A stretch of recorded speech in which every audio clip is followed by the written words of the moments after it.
Sa good vibes, kung nagalikaw ka sa traffic karon nga may Christmas rush, kabalo ka mo bala kami ara sang Diversion Road nga nagakonect sang CL Montelibano Drive sa may shopping area pakadto sa Circumferential Road sa Bacolod City.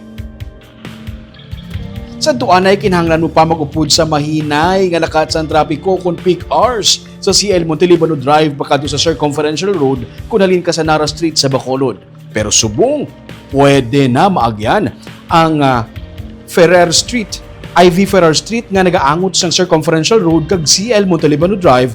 Gani kung halin ka sa Nara Street, pwede ka na magrekta pakadto sa IV Ferrer Street o kung ang dalan pakadto sa Hervias. May maagyan ka nga magamay nga taytay diretso sa Circumferential Road, lapos na malapit sa merkado sa Barangay Montevista. Ang CL Montelibano kag Nara Street Extension, isa sa mga masako nga dalan, ilabi na kung peak hours kag kun may klase. Gani ang Diversion Road, ang dako nga bulig agud makalikaw sa traffic.